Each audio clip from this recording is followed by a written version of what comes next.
chapter 58, the chapter of the dispute, containing 22 verses written at Medina.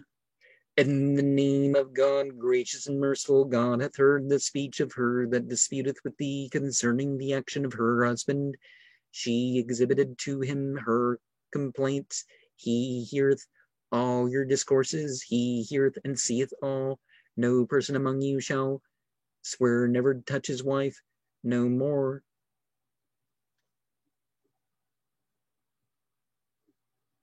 than his mother. Your wives are not your mothers.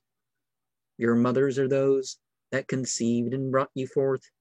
And they that speak in that manner speak uncivilly, but God is gracious and merciful. He that shall have sworn to touch no more his wife, and shall desire afterwards to know her, shall give liberty to a slave for satisfaction of his oath before he touch her.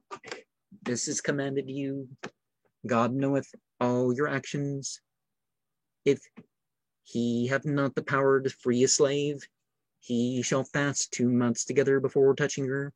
If he cannot fast, he shall give to 50 poor. And thus ought ye to do, if ye believe in God and his prophet.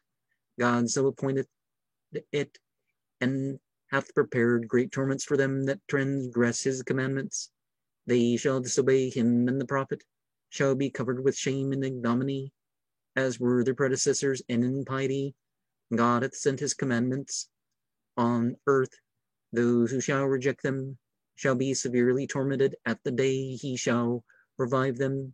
He shall declare to them all that they have done. He hath kept account, and they have forgotten. He seeth all. Seest thou not? All that is in the heaven and earth is God's. If ye be 3 secretly met together, he is the 4th. If ye be 5, he is the 6th. If ye be more or less, he is always with you, wheresoever you are.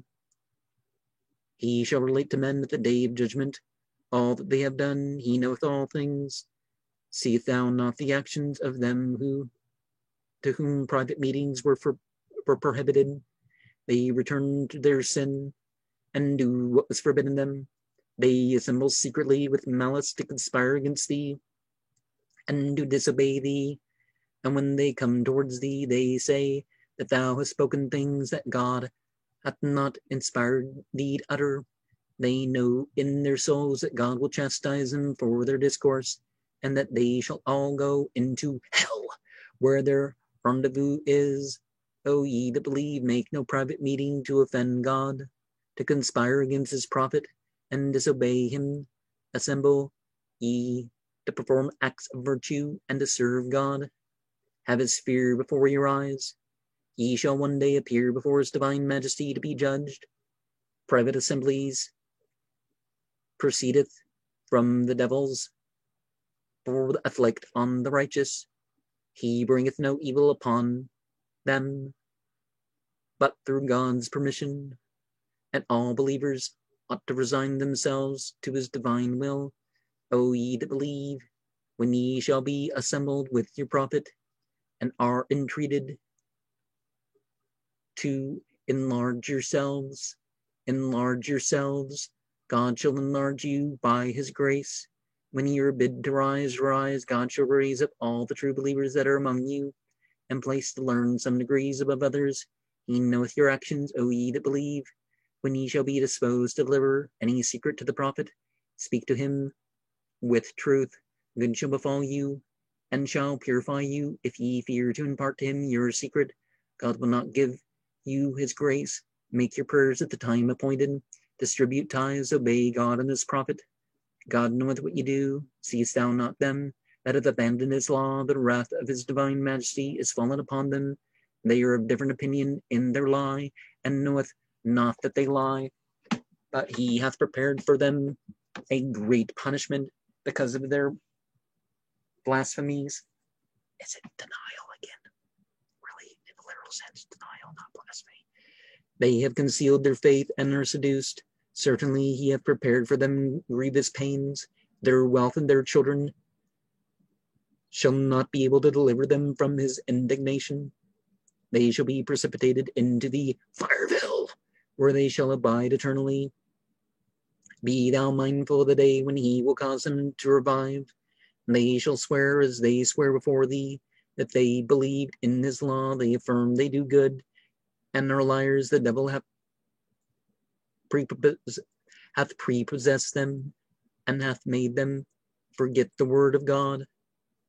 Such as follow him are damned. They that transgress the will of God, and that of his prophet, are overcome of the devil. God hath said in the scriptures, thou shalt not obtain victory over me, neither over my prophet. He is omnipotent and always victorious.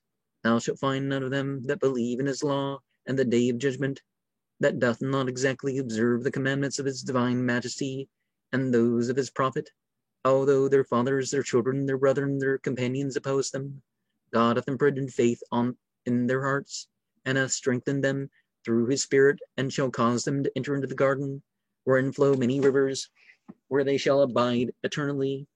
He shall be satisfied with their obedience, and they shall be content with his grace. Such as shall obey his commandments shall be happy. And so, complaints in secret, actions